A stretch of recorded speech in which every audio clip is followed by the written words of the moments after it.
came into Sea Shepherd.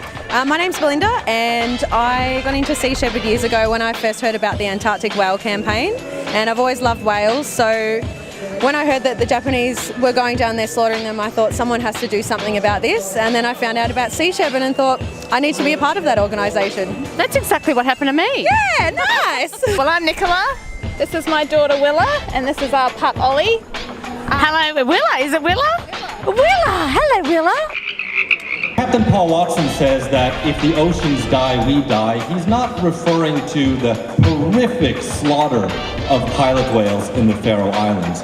Okay, I'm here with the amazing Phil Wallen. Hi, Phil. How are you? Hi, Hans. I'm very well, thank you. So, can you tell me how you came on Sea Shepherd? I got to hear about a lady 15 years ago who was in jail in Japan for cutting the nets for the dolphins. Hi, I'm Kate. I've been with Sea Shepherd for about 5 years now, and I started as an onshore volunteer in Melbourne. Oh yeah, and you've done campaigns? Yeah. Which ones have you done? I was on Operation Zero Tolerance on the bridge at Bardo down to Antarctica, and in the Pacific for a few months after with Operation Requiem. The bridge at Bardo. I'm a little bit jealous, I have to say. I'd love to do the Bardo. Yeah, do the Bardo. He's not talking about the cruel and criminal harpooning of whales down in Antarctica. What he's referring to specifically is overfishing, and illegal, unreported, and unregulated fishing, so-called IUU fishing in particular.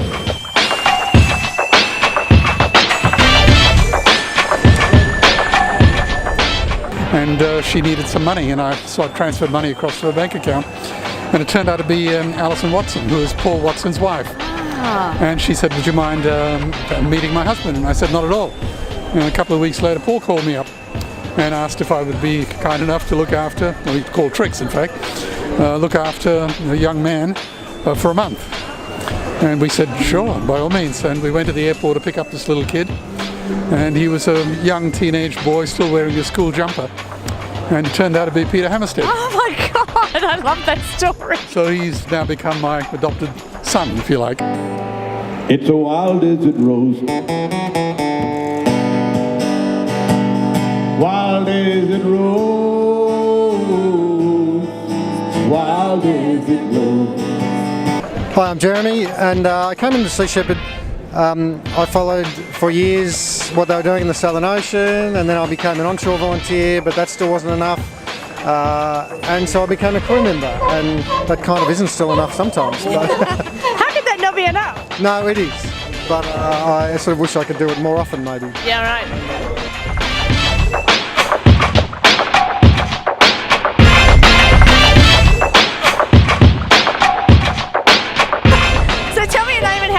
Sea Shepherd? Well, my name's Aaron, and I came into Sea Shepherd by wanting to help when the ships were alongside here in Williamstown.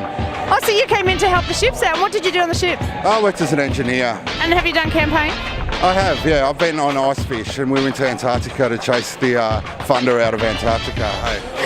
Yeah. That was a good campaign. Yeah, it was fantastic. I was there with you, Hans. Hey. Shh, don't tell anyone. Yeah. Well, it's just not just the oceans, the whole planet, the environment. So, you know, the reality is as consumers we produce waste. So our philosophy is if you're going to produce waste, you try to keep it to an absolute minimum. You know, and if you can try to use as much natural materials, try to do so.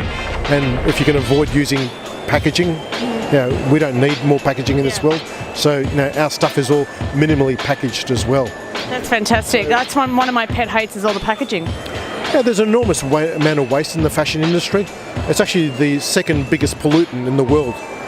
Also, you know, like most Aussies, we love the beach and, you know, go down the coast every weekend when I was young. So I've just loved the ocean and marine life from a very young age. So that's, you know, what's kept me into Sea Shepherd. Background in surfing and diving and general conservation. I think we need to look after it much more. I'm Bridget, and I've always loved the oceans. Because you're a diver, aren't you? Yeah. Diving instructor. Yeah. And tell us about what's it like when you go down there and you see all these beautiful wildlife, but you know they're being just completely plundered out of the water. Well, I try not to think about that when I'm diving, to be honest. I just like to enjoy the serenity and the beauty of the natural environment. It is obvious, though, that when there's a lack of fish and a lack of sharks, it's a bit heartbreaking, of course, but yeah, trying to stay positive and, you know, knowing that I'm doing what I can by being involved with Sea Shepherd is, you've got to stay positive and do what you can.